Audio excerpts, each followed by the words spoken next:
Welcome back to channel JP home studio. இன்னைக்கு நம்மளோட சேனல்ல என்னோட பிரெக்னன்சி ஸ்டோரி உங்ககிட்ட ஷேர் பண்றேன். 9 மந்த்ஸ் என்ன பாசிட்டிவ்ஸ் நெகட்டிவ்ஸ் டெஸ்ட் பண்ணேன், பிளஸ் சி செக்ஷனா இல்ல நார்மல் டெலிவரியா அதுன்னு சொல்லிட்டு எல்லாமே உங்ககிட்ட நான் ஷேர் பண்றேன். ஒரு சில பேருக்கு இந்த விஷயம் தெரிஞ்சிருக்கும், பட் தெரியாதவங்களுக்காக ஒரு சில பாயிண்ட்ஸ் கண்டிப்பா யூஸ்ஃபுல்லா இருக்கும். நீங்களும் கேட்டுருங்க. நான் என்னோட பிரெக்னன்சி எப்படி கன்ஃபார்ம் பண்ணேன்னா, ஆஸ் யூஷுவல் எல்லாரும் மாதிரியுமே பிரெக்னன்சி கிட்ட வச்சுதான் கன்ஃபார்ம் பண்ணேன். நம்ம பீரியட்ஸ் தள்ளி போய் 45 days கழிச்சு செக் பண்ணணும்னு சொல்லுவாங்க. நான் வந்து 2வது நாளே செக் பண்ணணும்னு சொல்லிட்டு ஒரு ஒரு ஆர்வமா இருந்தேன். என்ன ரீசன் பாத்தீங்கன்னா, அன்னைக்கு வந்து January 1st. So January 1st அன்னைக்கு கன்ஃபார்ம் பண்ணா லைஃப் லாங் நம்ம வந்து சொல்லலாம், அது ரொம்பவே ஒரு சந்தோஷமான விஷயம் அப்படின்றதுக்காக கிட் வாங்கிட்டு வந்து ஏர்லி மார்னிங் ஆஸ் யூஷுவல் வந்து செக் பண்ணேன். பாத்தீங்கன்னா பாசிட்டிவா வந்துச்சு. ஒரே சந்தோஷம், எப்படி சொல்றதுன்னு தெரியல, அந்த அளவுக்கு ஒரு சந்தோஷம். அதுவும் Jan 1st வேற கன்ஃபார்ம் பண்ணனால இருக்க சந்தோஷம் பாத்தீங்கன்னா ரொம்பவே டபுள் ட்ரிபிள் ஆயிடுச்சு எங்களுக்கு.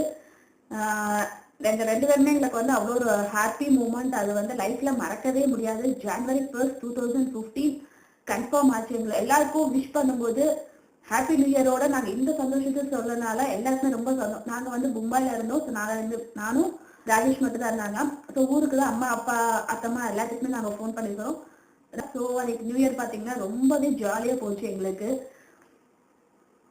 ஸோ ஃபர்ஸ்ட் 15 days எல்லாமே ஆஸ் யூஷுவல் 45 days கழிச்சு நம்ம போகலாம், டாக்டர் கிட்ட போய் கன்ஃபார்ம் பண்ணிக்கலாம் அப்படின்னா ஸ்டார்டிங் வந்து கொஞ்சம் கேர்ஃபுல்லா இருக்கணும் அப்படின்னு சொன்னாங்க. ஸோ கொஞ்சம் கேர்ஃபுல்லாவே நாள் போச்சு. கரெக்டாக 45 days வந்துச்சு. என்ன பார்த்தீங்கன்னா பொங்கல். ஸோ வீட்டில் பொங்கல் சாமியெல்லாம் கும்பிட்டு செஞ்சுட்டு நாங்கள் போனோம். ஒரு டாக்டர் கேட்டாங்க, எப்படி நீங்க கன்ஃபார்ம் பண்ணீங்கன்னா நம்ம சொன்ன கிட்ட வச்சு இது பண்ணோம் அப்படின்னு. ஓகே ஃபைன், சந்தோஷம் அப்படின்னு சொல்லிட்டு எனக்கு அன்னைக்கே பார்த்தீங்கன்னா ஃபோலிக் ஆசிட் டேப்லெட் வந்து எனக்கு வந்து சஜஸ்ட் பண்ணாங்க. ஸோ அது 45 daysல இருந்தே நான் வந்து ஃபோலிக் ஆசிட் எடுக்க ஆரம்பிச்சுட்டேன். அதோட மதர் ஹார்லிக்ஸும் சஜஸ்ட் பண்ணாங்க எனக்கு. அது போயிட்டு நீங்க வந்து திரும்ப ஒரு 10 days கழிச்சு வாங்க அப்படின்னு, ஒரு ஸ்கேன் எடுக்கலாம் அப்படின்னு சொல்லியிருந்தாங்க. சரின்னு சொல்லிட்டு ஃபர்ஸ்ட் டே இருந்தே நாங்க வந்து வாமிட் இருக்கான்னு கேட்டாங்க. பட் அந்த டைம் எனக்கு வந்து வாமிட்டே வரல. ஓகேன்னு சொல்லிட்டு வாமிட் டேப்லெட் நீங்க எதுக்கும் வச்சுக்கோங்க, மேபி ஃபியூச்சர்ல வரலாம் அப்படின்னு சொல்றதுக்காக அதுவும் சொன்னாங்க. வந்து ஃபோலிக் ஆசிட், வாமிட் டேப்லெட், அதுக்கப்புறம் பாத்தீங்கன்னா மதர் ஹார்லிக்ஸ், இது எல்லாமே வாங்கிட்டு தான் போனோம். எப்ப டாக்டர் கிட்ட நான் வந்து வாமிட் வரலன்னு சொன்னேனோ அதுக்கு நெக்ஸ்ட் டேல இருந்து பாத்தீங்கன்னா எனக்கு வாமிட் ஸ்டார்ட் ஆக ஆரம்பிச்சிருச்சு. நிறையவே ஒரு நாளைக்கு பாத்தீங்கன்னா 10ல இருந்து 15 டைம்ஸ் எனக்கு வாமிட் வந்துச்சு ஃபர்ஸ்ட் மந்த்ல. அதாவது 45 days கழிச்சு நிறைய வாமிட் வந்தது. சரி வாமிட் டேப்லெட் கொடுத்தாங்க அது கண்ட்ரோல் பண்ணணும்னு சொல்லிட்டு. பட் எனக்கு என்னோட பர்சனல் பாத்தீங்கன்னா அந்த டேப்லெட் எடுத்ததுக்கு அப்புறம் எனக்கு வந்து நிறையவே வாமிட் வர ஆரம்பிச்சிருச்சு. இது போறதுனால எக்ஸ்ட்ராவா வர மாதிரி ஒரு ஃபீல் ஆச்சு. ஸோ நான் வாமிட் டேப்லெட் எடுத்துக்கவே இல்லை. ஒரு வாட்டி 2 வாட்டி ட்ரை பண்ணி பார்த்தேன். 2 வாட்டியுமே எனக்கு வந்து செட் ஆகல. ஸோ நான் அப்படியே ஸ்டாப் பண்ணிட்டேன். வெறும் ஃபோலிக் மட்டும் தான் எடுத்தேன். மதர் ஹார்லிக்ஸும் பாத்தீங்கன்னா எனக்கு அந்த அளவுக்கு எனக்கு செட் ஆகல. சரி சொல்லிட்டு அதே நான் ஸ்டாப் பண்ணிட்டு நார்மல் பால் மட்டும் தான் டீ குடிச்சிட்டு இருந்தேன். 2 weeks கழிச்சு பாத்தீங்கன்னா 10 days கழிச்சு அதாவது நாங்க ஸ்கேன் எடுக்க போறோம். அப்ப பாத்தீங்கன்னா அம்மா பேபி கன்ஃபார்ம் இருக்கு, பேபி நல்லா இருக்கு அப்படின்னாங்க. அப்ப நெக்ஸ்ட் மந்த் ஆக்சுவல் செக்அப் வாங்க அப்படின்னு சொன்னாங்க. அடுத்து போக பாத்தீங்கன்னா வாமிட் ஜாஸ்தி ஆச்சு. 10 to 15 to 20 times வாமிட் வந்துச்சு. ஸோ ஃபர்ஸ்ட் மந்த் பாத்தீங்கன்னா இப்படிதான் போச்சு. நெக்ஸ்ட் செகண்ட் மந்த்ல நான் எடுத்து வரேன். ஸோ நான் 2 பேர் தனியா இருக்கிறதுனால எனக்கு அதிகமா வாமிட் வந்துட்டே இருந்துச்சு. ஸோ ராஜேஷ் என்ன பண்ணாங்கன்னா, சரி செட் ஆகாதுன்னு சொல்லிட்டு அம்மா வர வச்சுட்டாங்க. ஸோ அம்மாவும் எங்க கூட மும்பைக்கு வந்துட்டாங்க.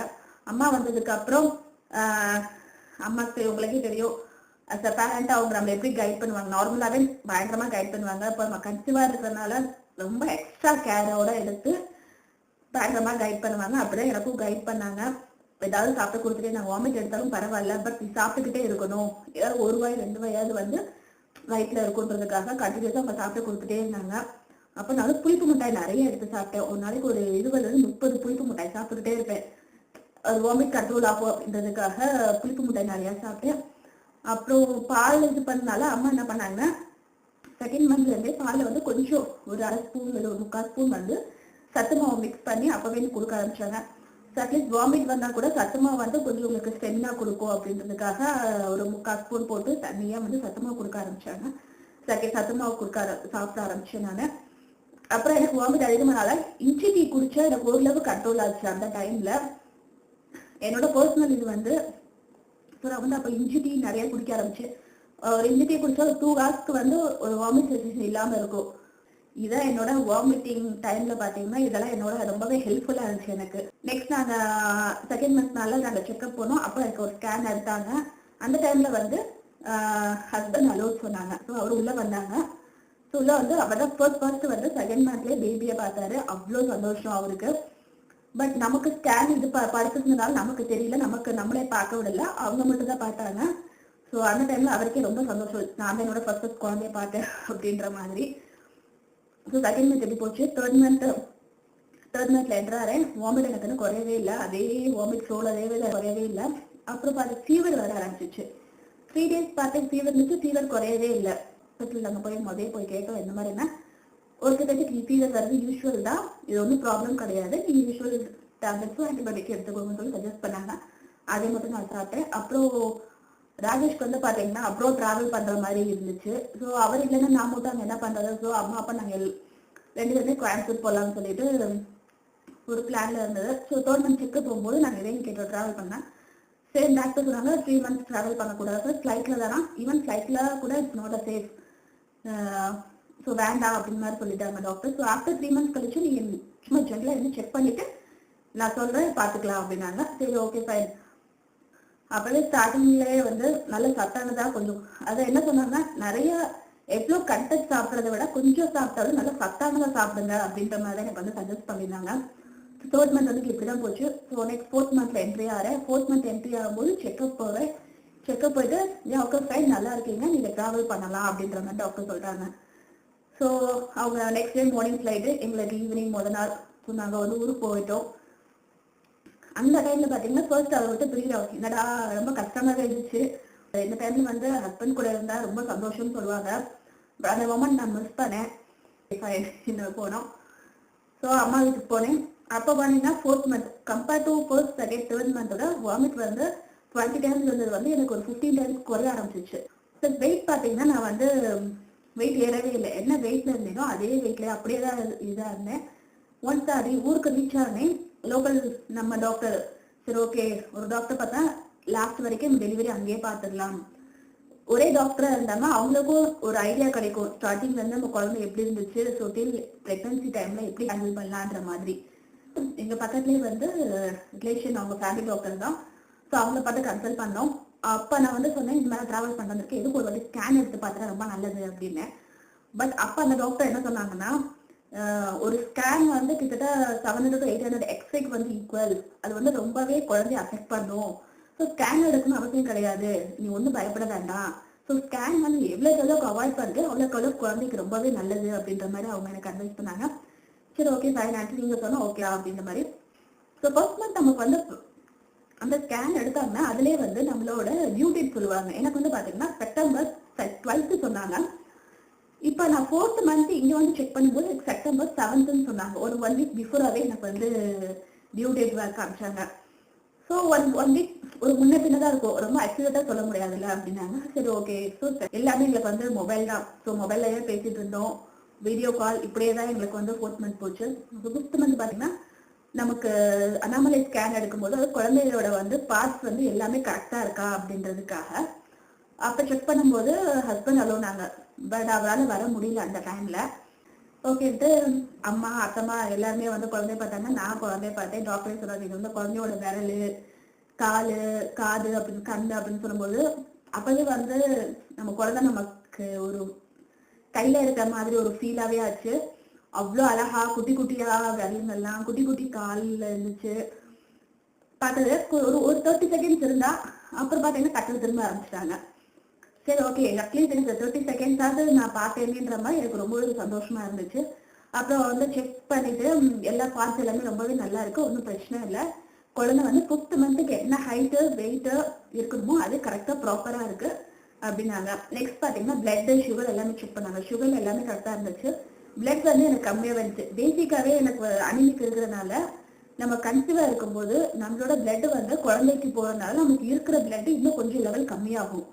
அப்ப டாக்டர் எனக்கு என்ன சொன்னாங்கன்னா, இப்ப பிளட் கம்மியா இருக்கு, ஸோ உனக்கு டெலிவரி டைம்ல சி செக்ஷனாலும் சரி நார்மல்னாலும் சரி உனக்கு பிளட்ல இருந்து இன்னும் லாஸ் ஆகும் அதிகமாவே. அப்போ வந்து ரொம்பவே கஷ்டம், உன்னால மேனேஜ் பண்ண முடியாது. ஸோ முடிஞ்ச அளவுக்கு நீ எவ்வளோ அதிகமா வந்து அயன் சத்துள்ளதான் நீ சாப்பிடுறியோ அப்போ உனக்கும் நல்லது, உன் குழந்தைக்கும் ரொம்பவே நல்லது அப்படின்னாங்க. நான் 1-2 months வெயிட் பண்றேன், சப்போஸ் ஒரு கூடுச்சுன்னா ஓகே, அப்படி இல்லைன்னா பிளட் இது பண்ற மாதிரி ஏத்த மாதிரி இருக்கும். நாங்க கேட்டோன்னே அம்மா ரொம்பவே ஷாக் ஆயிடுச்சு. ஐயோ அப்படின்ற மாதிரி அவங்க ஆயிட்டாங்க. நம்ம ஸ்கேன் பார்த்தா எல்லாமே சந்தோஷமா ஆயிடுச்சு சொல்லிட்டு நான் அவருக்கு நம்ம ஸ்கேன் எடுத்தது ஒவ்வொருமே அனுப்பிச்சாங்க. குழந்தையோட கை, குழந்தையோட கால்னு சொல்லிட்டு நமக்கு ரிப்போர்ட்ல காட்டுவாங்க. அதை அவரால் பார்க்க முடியாதனால நான் ஒவ்வொன்றுமே வந்து போட்டோ எடுத்து அவருக்கு அனுப்பிச்சிருந்தேன். ரொம்ப சந்தோஷமா இருந்துச்சு. அவருக்கும் மொமெண்ட்ஸ் மிஸ் பண்ணிட்டோமே அப்படின்ற மாதிரி ஃபீல் ஆச்சு. ஸோ அடுத்து 6th month நான் என்ட்ரு ஆகுறேன். மார்னிங் எந்திரிச்சோன்னே வந்து ஹைபிஸ்கஸ் சூப் கொடுக்க ஆரம்பிச்சுட்டாங்க. அதுக்கப்புறம் பார்த்தீங்கன்னா ஒரு சாட் மாதிரி அயன் ரிச் ஃபுல் கண்டென்ட் வந்து சாட் மாதிரி கொடுக்க ஆரம்பிச்சாங்க. அதுக்கப்புறம் முருங்கைக்கீரை சூப்பு. நமக்கு வந்து எல்லாத்துக்குமே தெரிஞ்சதுதான், முருங்கைக்கீரைல அயன் ரிச் கண்டென்ட் எக்கச்சக்கமா இருக்கு. டெய்லி பார்த்தீங்கன்னா முருங்கைக்கீரை சூப்பு கொடுக்க ஆரம்பிச்சிட்டாங்க. பீட்ரூட் நிறைய எடுக்க ஆரம்பிச்சேன். அதுக்கப்புறம் ஹனில வந்து அத்திப்பழமும் பேச்சம்பழமும் நல்லா ஊற வச்சு நல்லா கொடுத்தாங்க. ஸோ இந்த மாதிரி கொஞ்சமா சாப்பிட ஆரம்பிக்கும் போது டில் 5th month வரைக்கும் எனக்கு வந்து வெயிட்டே ஏறவே இல்லை. நான் பிரெக்னன்சிக்கு முன்னாடி என்ன வெயிட் இருந்தேனோ அதே வெயிட்டை தான் ஃபாலோ பண்ணேன். ஸோ டில் 6th month நான் என்டர் ஆகும்போது என்னோட வெயிட் லெவல் வந்து கொஞ்சம் 2 kg நான் இன்க்ரீஸ் பண்ணியிருந்தேன். ஸோ 6th month நாங்கள் செக் பண்ணோம். அப்போ திரும்ப பிளட் டெஸ்ட் எடுக்க சொன்னாங்க. சுகர் பார்த்தாங்க. சுகர் எல்லாமே நார்மலாக இருக்குனாங்க. இல்லை பிளட் பார்க்கும்போது எனக்கு ஒரு பாயிண்ட் லெவல் கிட்டத்தட்ட ஒரு பாயிண்ட் வரைக்கும் இன்க்ரீஸ் ஆச்சு. பிபி பார்த்தீங்கன்னா எனக்கு ஸ்டார்டிங்ல இருந்த எனக்கு பிஃபோர் பிரெக்னன்சி பிஃபோர் மேரேஜ் இந்த பிபி வந்து கொஞ்சம் கம்மியாக தான் இருந்துச்சு எனக்கு. ஸோ டாக்டர் சொன்னாங்க உங்களுக்கு ஸ்டார்டிங்லேருந்தே கம்மினால கொஞ்சம் பிரச்சனை இல்லை, பார்த்துக்கலாம். நமக்கு வந்து கன்சர்வேட்டிவ்ல நார்மலாக இருந்துட்டு சடனாக கம்மியானதான் கொஞ்சம் பயப்படணும். பட் உனக்கு ஸ்டார்டிங்ல இருந்தே உனக்கு கொஞ்சம் கம்மியாக இருக்கிறதுனால ஒன்றும் பிரச்சனை இல்லை. என்ன பிடிச்சிருக்கோ நீ அதை சாப்பிடு, இது அது எதுவுமே ரெஸ்ட்ரிக்ட் பண்ண வேண்டாம், உனக்கு பிடிச்சது எல்லாமே நீ சாப்பிட்டுக்கிட்டே இருக்கலாம் அப்படின்ற மாதிரி தான் எனக்கு டாக்டர் சஜஸ்ட் பண்ணாங்க. ப்ளஸ் வீட்லேயும் அதே மாதிரி தான். ஸோ வெயில் கால சம்மர் வந்து பார்த்தீங்கன்னா நிறைய இளநீ, தண்ணி பழம், நொங்கு அந்த மாதிரி நிறைய கொடுக்க ஆரம்பிச்சாங்க. 6th month வந்து எனக்கு அது போச்சு. ஸோ சர்ப்ரைஸாக பார்த்தீங்கன்னா திடீர்னு அவர் வந்து இறங்கினாரு. ஸோ அவ்வளோ சந்தோஷம். பேசணும் எங்க இருக்கீங்க போது லீவ் கிடைக்கலன்னா இப்போ 2 மாசம் ஆச்சுல வந்து வரலாம், இல்லை வர முடியல, லீவ் கிடைக்கலனாங்க, நெக்ஸ்ட் மந்த் கண்டிப்பா வந்தாங்க. சரி ஓகே ஃபைன் தான். பட் திடீர்னு பார்த்தீங்கன்னா ஒரு சர்ப்ரைஸா வந்து எனக்கு விசிட் கொடுத்தாங்க. அது ரொம்ப சந்தோஷமா இருந்துச்சு. எனக்கு ஒரு சந்தோஷமா இருந்துச்சு சர்ப்ரைஸா இருந்ததுனால. 6th month பார்த்தீங்கன்னா ஒரு சில சொல்லுவாங்க குழந்தை வந்து உரைக்கும், உனக்கு உரைச்சல அப்படின்னு கேட்டாங்க. ஒரு சில பேருக்கு 5th எண்ட்லயே வரும், இல்லை 6th வரும். எனக்கு 6th month மிட் ஆயிடுச்சு. எனக்கு குழந்தை வந்து அந்த மாதிரி பெருசு மூமெண்டே தெரியல. என்னால எல்லாமே இப்படியே சொல்றாங்க, நமக்கு ஒண்ணுமே தெரியலையே. சரி கண்டிப்பா இந்த மந்த் செக்அப் போகும்போது கண்டிப்பா டாக்டர் கிட்ட நம்ம கேட்டே ஆகணும், நமக்கு மட்டும் ஏன் இதாக மாட்டேங்குது அப்படின்றதுக்கு. ஸோ டாக்டர் செக் பண்ணலாம். 2 days கழிச்சு பார்த்தீங்கன்னா டாக்டர் விசிட் இருக்கு. பட் அதுக்கு முன்னாடி 2 நாள் முன்னாடி பார்த்தீங்கன்னா குழந்தை நல்லா கிக் பண்ணுச்சு. ஸோ அதே மாதிரி நமக்கு நம்ம கன்சீவா இருக்கும்போது எவ்வளவு சந்தோஷம் கிடைச்சதோ அதே மாதிரி நம்ம குழந்தை வந்து நம்மளைய கிக் பண்ணும்போது நமக்கு அதே சந்தோஷம் நமக்கு கிடைக்கும். அவ்வளவு சந்தோஷமா இருந்துச்சு. எல்லாருமே இங்க பாருங்க என் குழந்தை வந்து என்னை எடுத்துது அப்படின்னு சொல்லணும், காட்டணும், இது பண்ணணும் நினைப்போம். பட் எல்லாருமே இருக்கும்போது பாத்தீங்கன்னா குழந்தைக்கு ஒரு மூமெண்ட் இருக்காது. நம்ம எப்ப தனியா இருக்கிறோமோ அப்போ குழந்தையோட மூமெண்ட் நமக்கு நல்லாவே தெரிய ஆரம்பிக்கும். விசிட் போனேன். டாக்டர் என்ன எது கேட்கும்போது இந்த மாதிரிலாம் சொன்னேன். ஓகே ஃபைன், எல்லாமே வந்து நார்மலா இருக்கு. ஸோ பார்க்கும்போது ஓகேவா இருக்கு அப்படின்ற மாதிரி சொன்னாங்க. 7th month ஏதோ கம்ப்ளீட்டாவே எனக்கு வந்து வாமிட் ஸ்டாப் ஆயிடுச்சு. எனக்கு இதுல பாத்தீங்கன்னா ஒரு முக்கியமான ஒரு விசேஷம், அதாவது நம்மளோட வளகாப்பு. ஸோ நான் 6th monthல இருந்தே நான் வந்து பிளான் பண்ண ஆரம்பிச்சுட்டேன், வளகாப்பு எப்படி இருக்கணும், என்னென்ன இது பண்ணலாம் அப்படின்ட்டு. ஸோ அதே மாதிரிதான். ஸோ 7th month பாத்தீங்கன்னா ஒரு ஒரு பிஸியாவே போச்சுன்னு சொல்லலாம்.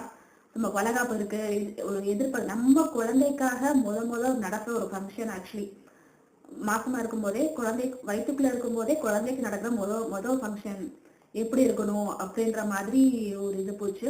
அது சொல்லிட்டு 7th month வந்து எங்களுக்கு சூப்பரா நல்லபடியா வளகாப்பு முடிஞ்சுட்டு நாங்க அம்மா வீட்டுக்கு வந்தேன். திரும்ப மறுநாளே பாத்தீங்கன்னா வெளியே போக ஆரம்பிச்சிட்டோம்.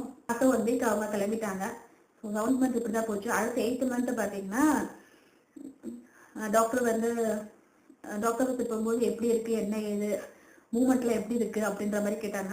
எனக்கு அப்போ ஒரு 10 day ஒரு 1 week 10 days வரைக்கும் அந்த அளவுக்கு பெருசா மூமெண்டே தெரியாத மாதிரி இருந்துச்சு. நான் சொன்னேன் இந்த மாதிரி எனக்கு பெருசா மூமெண்ட்டே இல்லாத மாதிரி எனக்கு ஒரு ஃபீலா இருக்கு அப்படின்னு. சரி சொல்லிட்டு அவங்க நம்ம ஸ்கேன் எடுத்து பார்த்தல அது பெஸ்ட்ன்ற மாதிரி சொன்னாங்க. ஸ்கேன் எடுத்து பார்த்தேன், இந்த ஸ்கேன்ல எல்லாமே நார்மலா தான் இருக்கு, நீ ஒன்றும் பயப்பட வேண்டாம். ஒவ்வொரு சமயம் வந்து குழந்தைங்க வந்து இந்த மாதிரி இருக்கிறது ரொம்ப நார்மல் தான், பட் நீ எதுக்கும் பயப்பட வேண்டாம் அப்படின்ற மாதிரி சொன்னாங்க. இப்ப வரைக்கும் பார்த்தோன்னா உன்னோட குழந்தை 8வது மாசத்துக்கு என்ன வெயிட் இருக்கணுமோ, குழந்தையோட என்ன ஹைட் சென்டிமீட்டர் இருக்கணுமோ அது எல்லாமே ப்ராப்பரா கரெக்டா மெயின்டைன் ஆயிட்டு இருக்கு. பாசிட்டிவாவே திங்க் பண்ணு எப்பவுமே. பிளஸ் ஒரு சில எக்ஸசைஸ் எனக்கு சொல்லி கொடுத்தாங்க. ஸோ அதே மாதிரி நம்ம டாக்டர் நமக்கு என்ன எக்ஸசைஸ் சொல்றாமோ நம்ம அதே கரெக்டா ஃபாலோ பண்ணாலே போதும். நான் 3rd மந்த்ல இருந்தே வாக்கிங் ரெகுலரா ஸ்டார்ட் பண்ணேன். மார்னிங் ஒரு 1 ஹவரும் ஈவினிங் வந்து ஒரு 1/2 hour. 3rd மந்த்ல இருந்தே நான் வாக்கிங் ஸ்டார்ட் பண்ண ஆரம்பிச்சிட்டேன். ஒரு 8 மந்த் அப்புறம் டாக்டர் வந்து எனக்கு ஒரு சில எக்ஸசைஸ் சொல்லி கொடுத்தாங்க. இதை மட்டும் கரெக்டா ஃபாலோ பண்ண நார்மல் டெலிவரிக்கு நிறையவே சான்ஸ் இருக்கு. எனக்கும் நார்மல் டெலிவரி தான் வேணும்ன்ற மாதிரி. ஸோ நான் முதலே கேட்டுக்கிட்டேன், இந்த மாதிரி அலோவ் பண்ணுவீங்களா ஆண்டி? அவங்க சொன்னாங்க கண்டிப்பா நார்மல் டெலிவரினா கண்டிப்பா ஹஸ்பண்ட் அலோடு அப்படின்னாங்க. அப்பே ரொம்ப சந்தோஷம், அப்பாடா அப்படின்ற மாதிரி ஆச்சு. ஸோ எனக்கு நார்மல் டெலிவரியான ஒரு சப்போர்ட் நமக்கு கண்டிப்பா ஹஸ்பண்ட் சொல்ல வருது இருக்கிறதே பார்த்தீங்கன்னா ஒரு மிகப்பெரிய சப்போர்ட். டாக்டர் சொல்ற ஒரு சில டிப்ஸ் நான் ஃபாலோ பண்ணேன். அவங்க எக்ஸசைஸ் சொன்னாங்க, ப்ளஸ் ஸ்டெப்ஸ் ஏறி இறங்குறது, அப்புறம் வாக்கிங் கம்பல்சரி ஆஸ் யூஷுவல். இந்த மாதிரி ஒரு சில அது போக ஒரு சில 2-3 எக்ஸசைஸ் சொல்லி கொடுத்தாங்க. அதான் நான் கரெக்டாக ஃபாலோ பண்ணிட்டே வந்தேன். ஜூலை வந்து எனக்கு அப்படியே போச்சு. ஆகஸ்ட் மந்த் பார்த்தீங்கன்னா நார்மல் செக்அப் போனேன். ஸோ 9th மந்த் பார்த்தீங்கன்னா வெஜினா டெஸ்ட் அப்படின்னாங்க. டெஸ்ட் பண்ணாங்க. உங்களுக்கு வந்து யூஸ்வலா இருக்கிறது கொஞ்சம் விரியவே ஆரம்பிச்சிருக்கு, ப்ளஸ் குழந்தையோட இதுவும் டவுனா இருக்கு. உனக்கு இப்ப வரைக்கும் கண்டிப்பா நார்மல் டெலிவரிக்கு 100% சான்ஸ் இருக்கு அப்படின்னு டாக்டர் சொன்னாங்க. ரொம்ப சந்தோஷமா இருந்துச்சு. முடிஞ்சளவுக்கு வந்து பாசிட்டிவாவே திங்க் பண்ண ஆரம்பி, பாசிட்டிவான விஷயம் இது பண்ணு அப்படின்னு சொல்லியிருந்தாங்க. ஸோ அதனால நான் 6th மந்த்ல இருந்து பாத்தீங்கன்னா நிறைய சாங்ஸ் கேட்க ஆரம்பிச்சேன். பிரெக்னன்சி டைம் சாங்ஸ், அப்புறம் குத்து சாங், மெலோடி சாங்ஸ் அந்த அளவுக்கு நான் கேட்கல. அழுகிற மாதிரி சாங்ஸ் நான் கேட்கவே இல்லை. குத்து ரொம்ப சந்தோஷமா இருக்கிற சாங், பிளஸ் டெலிவரி டைம்ல கேட்க வேண்டிய சாங்ஸ் எல்லாமே நிறைய கேட்டேன். கிக் பண்ணதுன்னு பாத்தீங்கன்னா என்னோட பிரெக்னன்சி டைம்ல 2 வாட்டி தான் குழந்தை கிக் பண்ணுச்சு. ஃபுல்லா பாத்தீங்கன்னா மூவ்மெண்ட் தான் எனக்கு வந்து நிறைய இருந்துச்சு. எப்ப பார்த்தாலும் மூவ்மெண்டாவே தான் இருந்துச்சு. நான் டாக்டர் கிட்ட கேட்டேன், இந்த மாதிரி அது வந்து ஒவ்வொரு குழந்தைங்க ஒவ்வொரு மாதிரி இது பண்ணுவாங்க, எல்லா குழந்தைங்களும் கிக் தான் பண்ணணும்லாம் கிடையாது, உன்னோட குழந்தை வந்து வித்தியாசம் அப்படின்னு சொல்லியிருந்தாங்க. ஓகேன்னா நிறைய பாசிட்டிவான விஷயம் கேட்கறது பாக்குறது அந்த மாதிரி நிறைய இருந்துச்சு. ஸோ 9th மந்த் நான் விசிட் போகும்போதும் இப்ப வரைக்கும் உனக்கு வந்து எல்லாமே கரெக்டா இருக்கு, எப்பனாலும் வந்து இதாகும். ஸோ எப்போ சப்போஸ் பெயின் வந்தாலோ செஞ்சாலோ நீ வந்து டக்குனு வந்து ஹாஸ்பிட்டல் அட்மிட் ஆயிடு அப்படின்னு சொல்லிருந்தாங்க. ஸோ ஆஃப்டர் நான் 9th மந்த் வந்து என்னென்ன சாப்பிடுறது செய்யறது எல்லாமே ஒரு ஹாப்பி மூடாவே தான் போச்சு. எப்படா குழந்தை வரும் ஒரு எக்ஸ்பெக்டேஷன் வந்துருச்சு. நான் 20 days தான் இருக்கு, இன்னும் 15 days தான் இருக்கு, இன்னும் 10 days தான் இருக்கு. ஏன்னா செப்டம்பர்னே நமக்கு ஃபர்ஸ்ட்ல இருந்து நமக்கு எக்ஸ்பெக்ட் பண்ண ஆரம்பிச்சிடும். நம்ம வந்து எனக்கு வந்து என்ன குழந்தைன்னு மனசுல தோணவும் இல்லை. பாய் ஆர் கேர்ள் இது வாட் எவர் ஹெல்த்தியா இருந்தா போதும்ன்ற மாதிரி ஒரு மைண்ட் செட்ல தான் நான் இருந்தேன். 9th மந்த் வரவும் அம்மா வந்து பாத்தீங்கன்னா சீரக தண்ணி கொடுக்குறது, வயிற்றுல வந்து எண்ணெய் தேய்ச்சி விடுறது, இந்த மாதிரி பண்ணோம்னா குழந்தை வந்து இறங்கும், வயிறு வந்து கொஞ்சம் இறக்கம் கொடுக்கும், இறங்கும் அப்படின்னு சொல்லுவாங்கன்னு சொல்லிட்டு பெரியவங்க அந்த காலத்துல சொல்லுவாங்கன்னு சொல்லிட்டு அம்மா எனக்கு அந்த இதெல்லாம் ஃபாலோ பண்ணாங்க. அப்படியே ஜூலை எண்ட் ஆயிடுச்சு. ஸோ அவர் வந்திருந்தாரு. ஸோ வீட்டுல இருந்து அத்தம்மா இங்க எல்லாருமே வந்திருந்தாங்க. அந்த டைம்ல எனக்கு வந்து லைட்டா ஒரு லிக்விட் ஃப்ளோ மாதிரி இருந்துச்சு, ரொம்ப லைட்டா தான் இருந்துச்சு. அவங்க பயந்துட்டாங்க. ஆனா உடனே ஹாஸ்பிட்டல் போல, உடனே ஹாஸ்பிட்டல் இல்ல வேண்டாம் ஒண்ணுமே இல்ல, உடஞ்சதுக்கு அப்புறம் போல ஒன்னும் பிரச்சனை இல்லை அப்படின்ற மாதிரி சொல்லியிருந்தேன். பட் உங்க ரொம்பவே பயப்பட ஆரம்பிச்சுட்டாங்க. ஓகே போகலாம் அப்படின்ற மாதிரி போன உடனே என்னோட ஃப்ரெண்ட்ஸ் ரிலேஷன் சொன்ன மாதிரி நீங்க அட்மிட் பண்ணிருங்க அப்படின்னு சொல்லிட்டாங்க. சரி சொல்லுங்க அட்மிட் பண்ணிட்டோம். அட்மிட் பண்ணிட்டு ட்ரிப்ஸ் எல்லாம் ஏற்றினாங்க. ஸோ பெயின் வர்றதுக்கு எனக்கு வந்து நமக்கு யூஸ்வலா வந்து பெயின் வர்றதுக்கு ஒரு 3 டோசேஜ் கொடுப்பாங்க. ஃபர்ஸ்ட் டோசேஜ் கொடுத்துட்டாங்க. எனக்கு ட்ரிப் போயிட்டு தான் இருந்துச்சு. அப்பவே வந்து நிறைய வாக்கிங் போ அப்படின்னாங்க. ஸோ அப்போ எனக்கு வந்து பெயின் வரவே இல்லை சுத்தமாவே. ஸோ செகண்ட் டோசேஜ் கொடுத்தாங்க, அப்பயும் எனக்கு பெயின் வரல. 3rd டோசேஜ் கொடுத்தாங்க, அப்பயும் வரல. இப்போ டாக்டர் வந்து பார்த்துட்டு நீ நிறைய ஸ்டெப்ஸ் ஏறி இறங்கு, வாக்கிங் போ, அஷுவல் சேம் சொன்னாங்க, எக்ஸசைஸ் பண்ணா. ஸோ எல்லாமே பண்ணிட்டு 3rd டோசேஜ் வரைக்கும் பார்த்தீங்கன்னா எனக்கு பெயினே வரவே இல்லை. திடீர்னு பார்த்தீங்கன்னா மத்தியான நேரத்துல டக்குன்னு என்னமோ தண்ணியா லீக் ஆகிற மாதிரி இருந்துச்சு. என்னன்னு சொல்லி பார்த்தீங்கன்னா பனிக்கூட உடஞ்சிருச்சு அப்படின்னு சொன்னாங்க. ஓகே பனிக்கூட வந்துச்சுன்னா குழந்தை வந்து சீக்கிரம் வந்துடும் அப்படின்றதுக்காக எனக்கு வந்து அடுத்து லேபர் கார் கூட கூட்டு போனாங்க. கூட்டு போயிட்டு பார்த்துட்டு ஆமா பனிக்கூட உடஞ்சிருச்சு, அதுக்கப்புறம் பார்த்து உங்களுக்கு இனிமே கொடுக்க ஆரம்பிச்சிடலாம், ட்ரிப்ஸ் ஏற்ற ஆரம்பிச்சிட்டாங்க, இனிமே கொடுக்க ஆரம்பிச்சிட்டாங்க. எல்லாமே நார்மலா பொருள் எனக்கு வந்து பெயின் வரவே இல்லை அப்போ வரைக்கும். இனிமா கொடுத்துட்டாங்க, அப்போ எனக்கு ஆக்சுவலி பெயின் சுத்தமாவே வரல. ஸோ இனிமேலாம் கொடுத்து எல்லாம் முடிச்சுட்டு பாத்தீங்கன்னா நான் வாக் போயிட்டே இருந்தேன். அந்த டைம்ல எனக்கு அப்புறம் வந்து பிரெக்னன்சிக்கு குழந்தை பிறக்க எனக்கு அப்புறம் அட்மிட் பண்ணவங்கலாம் பாத்தீங்கன்னா அவங்கள குழந்தை பிறந்துருச்சு. கிட்டத்தட்ட 3 நாளா ஹாஸ்பிட்டல் தான் இருக்கிறேன். பெயின் வரல, பனிக்கூட உரையில. சரி பனிக்கூட உரைஞ்சி 3 மாசம் குழந்தை பிறந்துரும் நாங்க. அப்பயும் எனக்கு பெயின் வரல, அப்பயும் ஒண்ணுமே ஒரு இதுவுமே தெரியல. எல்லாத்துக்குமே ரொம்பவே கஷ்டமாயிடுச்சு. இதெல்லாம் வந்து 4 நாள் ஆச்சு இப்படி இருக்கே அப்படின்ற மாதிரி. அப்புறம் டாக்டர் இருந்தாங்க. அப்புறம் அங்க இருக்க ஐசியூ இன்குபேட்டர்ல வச்சுக்க சில குழந்தைங்க எல்லாம் காமிச்சாங்க. இங்க பாரு, நீ கவலைப்படாத, நீ மனசு வந்து தளர விட்டுறாத, இந்த குழந்தைங்கள்லாம் நீ பாரு, உனக்கு இதே மாதிரி அழகான ஒரு குழந்தை பிறக்கும், நீ எதுவுமே நீ கவலைப்படாத அப்படின்னு சொல்லி அவங்க டாக்டர் நிறையவே எனக்கு வந்து மோட்டிவேட் பண்ணாங்க. ஏன்னா அந்த டைம்ல வந்து எனக்கு எல்லாத்துக்குமே வந்து ரொம்பவே மனசு விட்டுருச்சு அப்படின்ற மாதிரி ஒரு சிச்சுவேஷன் எங்களுக்கு. அப்புறம் அவங்க வந்து நல்லா மோட்டிவேட் பண்ணாங்க. இந்த பாரு, நீ எதுவும் கவலைப்படாத, உனக்கு அப்புறம் தான் அதுக்கு அந்த நேரம் வரும்போது கடவுள் வந்து இப்பான்னு சொல்லி எழுதியிருப்பாங்க. ஸோ எல்லாமே அதுபடிதான் நடக்கும், எதுவுமே கவலைப்படாத அப்படின்னு சொல்லி நிறையவே மோட்டிவேட் பண்ணாங்க. ஓகே அப்படின்ற மாதிரிதான் இருந்துச்சு எனக்கு. அப்புறம் கொஞ்சம் கொஞ்சமா நல்லாவே பெயின் வர ஆரம்பிச்சது. இப்போ பெயின் என்னால ஒரு கண்ட்ரோல் நல்லா பண்ண முடியாது, அந்த அளவுக்கு நமக்கு வந்து பெயின் வந்தது. அவங்க என்ன சொன்னாங்க, இன்னும் கொஞ்சம் எனக்கு பெயின் வரணும் அப்படின்ற மாதிரி சொன்னாங்க. ஒரு 80% 85% தான் பெயின் வந்திருக்கு, 100% பெயின் வரணும் அப்படின்னாங்க. 85% நம்மளால பெயின் தாங்க முடியல, எப்படா 100%? சரி ஓகே, எல்லாமே வந்து நம்ம குழந்தைக்காக தான். என்னதான் நமக்கு வந்து பெயின் அவ்வளோ வந்தாலும் அடுத்ததுக்கு நம்ம குழந்தை பார்க்கும் போது நமக்கு அந்த கஷ்டப்பட்டது எல்லாமே நம்ம மறந்துடுவோம். ஓகே, எல்லாமே நம்ம குழந்தைக்காக தான் அப்ப சொன்னாங்க. அப்புறம் ஹஸ்பண்ட் தான் வந்து பக்கத்து இப்பவே நிறைய வந்து அழுதுறாத, ஸோ டெலிவரி டைம்ல வந்து அப்போ புஷ் பண்ணும்போது அப்போ நமக்கு ஸ்ட்ரென்த் வேணும். இப்பயே எல்லா செமினா நீ எல்லாம் இதுக்கே அழுது வேஸ்ட் பண்ணிட்டு அந்த டைம் இல்லாம போயிடும்ல. ஸோ முடிஞ்ச பெயின் இருக்கும், முடிஞ்ச கண்ட்ரோல் பண்ணு, குழந்தை வரக்கும் அப்போ புஷ் பண்ணும்போது அப்போ அதோட செமினா எனர்ஜி நீ அந்த டைம்ல யூஸ் பண்ணி இப்ப வேஸ்ட் பண்ணிடாத அப்படின்னு சொல்லியிருந்தாரு. சரின்னு சொல்லிட்டு அப்புறம் நல்லாவே பெயின் வர ஆரம்பிச்சது. ஒரு 3 to 4 hours பார்த்தீங்கன்னா என்னால கண்ட்ரோல் பண்ணிட்டு பாத்தீங்கன்னா ஒரு 11-11:30 போல உடஞ்சது. எனக்கு வந்து இந்த ஈவினிங் அரௌண்ட் ஒரு 6:30-7 தான் ஆக்சுவலி இந்த பெயின் வர ஆரம்பிச்சது. ஒரு 10:30-11 வரைக்கும் பாத்தீங்கன்னா கண்ட்ரோலே பண்ண முடியாத ஒரு பெயின் அந்த அளவுக்கு இருந்தது. பட் ஆஃப்டர் 11-11:30 போக பாத்தீங்கன்னா சுத்தமா எனக்கு பெயினே இல்லை, ஒரு பர்சன்ட் கூட பெயினே இல்லை, நார்மல் ஆயிடுச்சு. அப்புறம் டாக்டர் சொன்னாங்க, நம்ம வாசல்ல சிசேரியன் பண்ணிடலாம் அப்படின்ற மாதிரி சொன்னாங்க. நான் சொன்னேன், இல்ல இல்ல எனக்கு நார்மல் தான் வேணும் அப்படின்ட்டு ரொம்பவே நான் கான்பிடண்டா இருந்தேன். நார்மல் தான் பண்ணணும்ன்றதுக்காக ரொம்பவே கான்பிடண்டா இருந்தேன். நார்மல் எழுதுறதுக்காக எல்லாம் சொன்ன மாதிரி வாக்கிங் போனேன், டாக்டர் சொன்ன எக்ஸசைஸ், அதாவது நம்ம துணி மடிக்கணும்னா கூட நம்ம சோஃபாலயோ இல்ல காட்லயோ போட்டு மடிக்காம கீழே போட்டு குஞ்சு மடிச்சோம்னா அது இட்ஸ் லைக் ஒரு எக்ஸசைஸ் அப்படின்னாங்க. அப்புறம் முடிஞ்ச அளவுக்கு கீழே குஞ்சு போடு, நார்மல் டெலிவரிக்கு என்னென்ன யாராவது என்ன சொல்றாங்களோ அந்த அளவுக்கு நம்ம ஃபாலோ பண்ணிருக்கோம். கண்டிப்பா இப்ப வந்து நார்மல் டெலிவரி தான் வேணும்ன்ற மாதிரி ஒரு 100% இருந்தேன். அப்போ டாக்டர் வந்து பார்த்துட்டு, சரி நீ இவ்வளவு கான்பிடண்டா இருக்கனால உனக்காக நான் காலையில வரைக்கும் நெக்ஸ்ட் டே வரைக்கும் நான் வெயிட் பண்றேன். அதுக்கு மேல இருந்தீங்கன்னா உனக்கு குழந்தையோட ஹார்ட் பீட் இதெல்லாம் குழந்தைக்கு கஷ்டம். ஸோ உனக்காக நான் ஏன்னா நமக்கு மார்னிங் 11-11:30 உனக்கு பனி கூட வந்துச்சு. ஸோ டில் நெக்ஸ்ட் மார்னிங் வரைக்கும் நான் வெயிட் பண்றேன், அதுக்கு ரிஸ்க் எடுக்க முடியாதுன்றாங்க.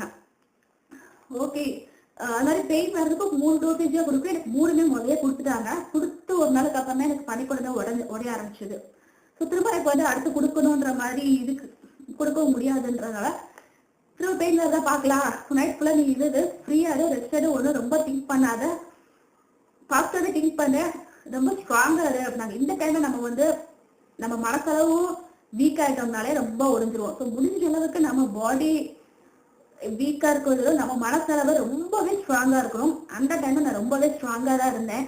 ஸோ டாக்டர் சொன்னாங்க, பரவாயில்ல,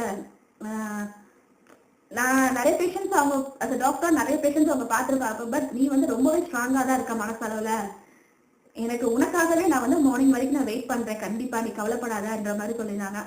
ஸோ மார்னிங் வரைக்கும் நைட் பார்த்தீங்கன்னா எனக்கு பெயின் சுத்தமே வரல, ட்ரிப்ஸ் மட்டும் எழுதியே இருந்துச்சு, ஃப்ரீயா தூங்கினேன். ஸோ காலையில போய் பார்த்தாங்க, காலையில செக் பண்ணாங்க, செஞ்சாங்க.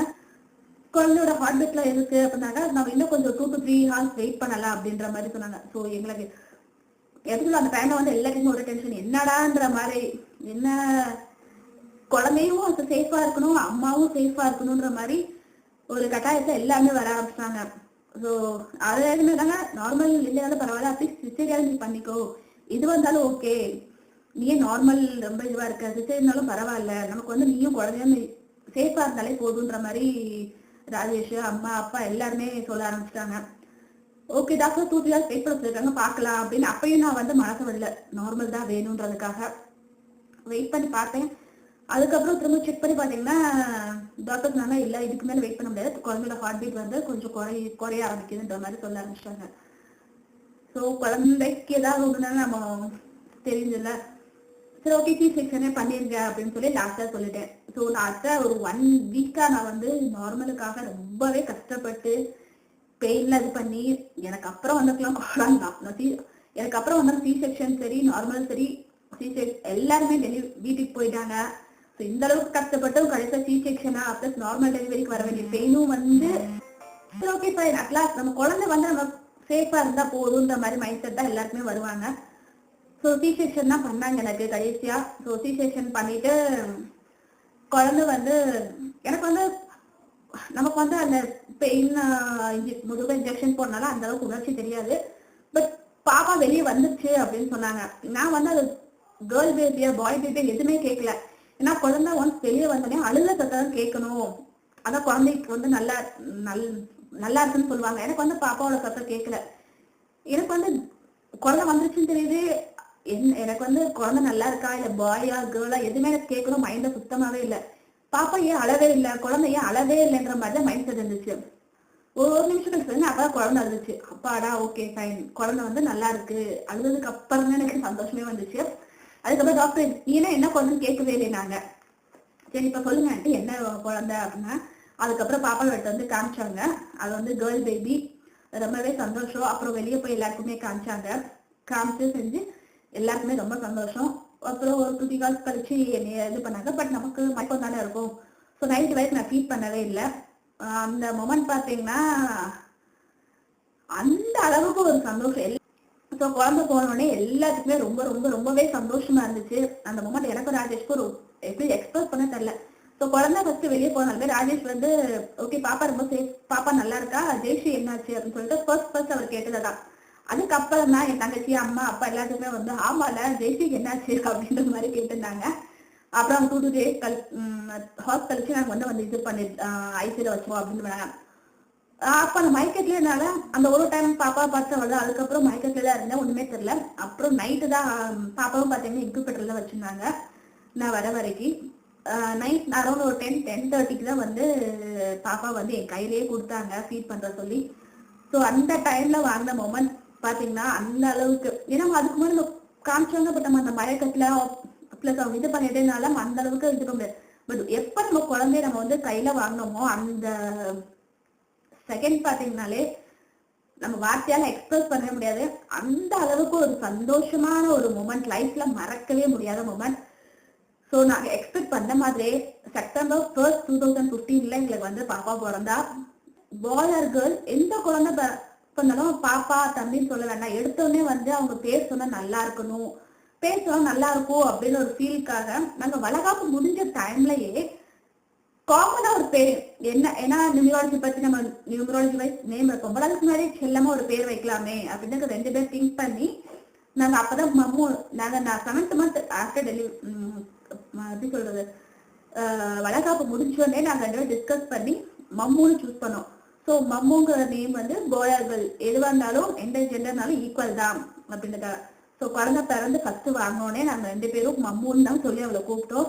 ஸோ பேர் நாங்க அவளுக்கு வைக்கிறதுக்கு முன்னாடியே நான் மாசமா இருக்கும் போதே அவளுக்கு நாங்க பேரை சூஸ் பண்ணி வளகாப்பு ஆல்பம்ல எல்லாமே பாத்தீங்கன்னா மம்முன்னு தான் நான் போட்டிருக்கோம் நாங்க. ஸோ இதான் என்னோட பிரெக்னன்சி ஸ்டோரி. கண்டிப்பா ஒரு சில பேருக்கு ஒரு சில டிப்ஸ் யூஸ்ஃபுல்லா இருக்கும் நம்புறேன்.